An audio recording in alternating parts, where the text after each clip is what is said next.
Welcome. In this video, we are going to talk about security groups, specifically global security groups, domain local security groups, and how they're different and how to use them. So here we have two domains. We have the New York domain, which is down here, and the New Jersey domain, which is up here.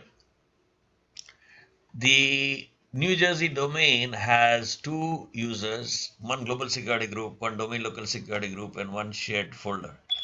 Now, uh, restrictions. So you can only add users from same domain. So to a global security group. So that means that you can add New Jersey user 1 and 2 to the New Jersey global security group. What it means is you cannot add New York users to the global security group. That's the first restriction.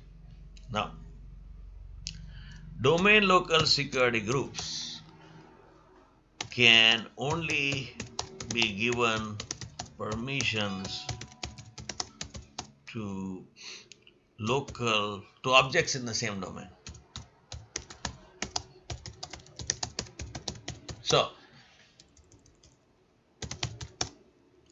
if we have a New Jersey shared folder, then permissions to that New Jersey shared folder can only be given to a domain local security group in New Jersey. That means you cannot give permissions to the NJ folder to a domain local security group in New York domain. Is this point very clear? All right. Then what are uh,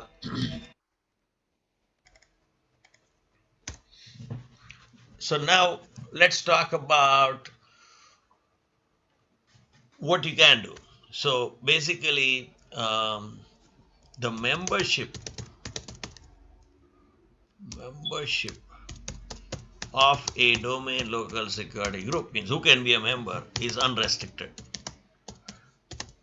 Means what? Means global security group from New Jersey and global security group from New York can be members of domain local security groups in both New Jersey and New York. Got it? On the other hand, permissions to objects can be given to global security groups in any domain.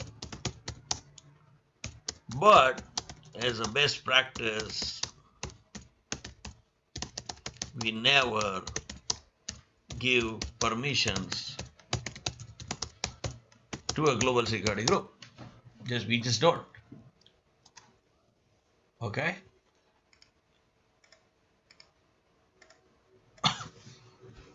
You follow? We never give permissions to a global security group. We just don't.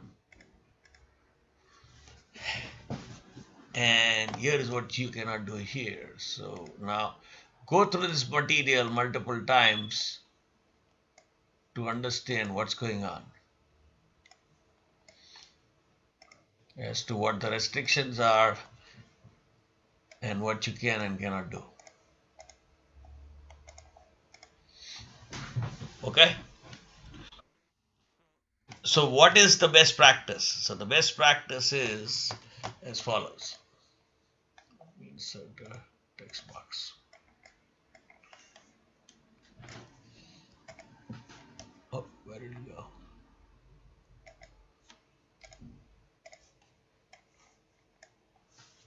So best practices. create global security groups in all domains, right? Add users from same domain, because you cannot add users from other domains, right? From same domain to the local global security groups, correct? Then add the global security groups to domain local in same domain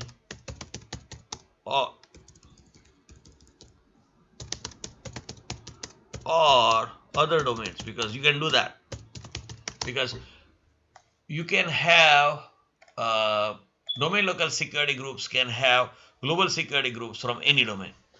So you add global security groups to domain local security groups in the same or other domains, doesn't matter. But assign permissions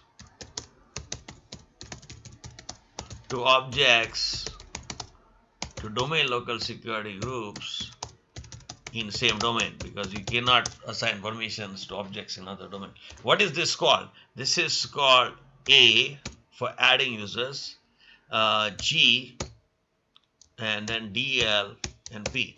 So add users to global security groups, add global security groups to domain local security groups, and give permissions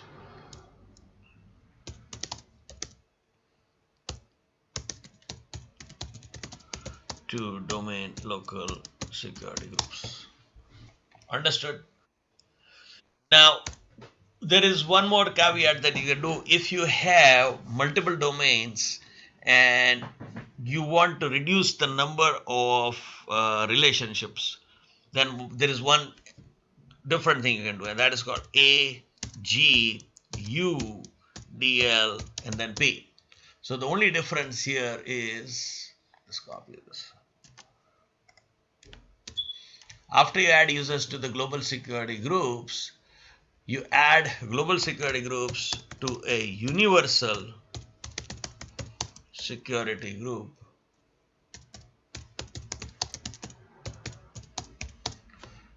and you add the universal security group to domain local security groups, and then you give permissions to domain local security groups. So that's called AGU DLP. Add users to global, add global to universal, add universal to domain local, give permissions.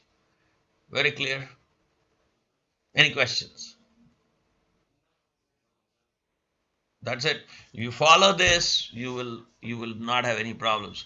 One thing you should never ever do is, this is like, you highlight this, very very important, is never add a user directly to a universal security group. Because if you do, and this is a global organization, then if any one domain controller in your forest, entire forest, is not available, that user is not logging on. Yeah. So basically, never add a user directly to a universal security group ever. That's just my highlight. That if anybody ever asks you, should I add a user directly to a universal security group? Right away, no, and you're never going to do it. Very clear? Okay, then this finishes.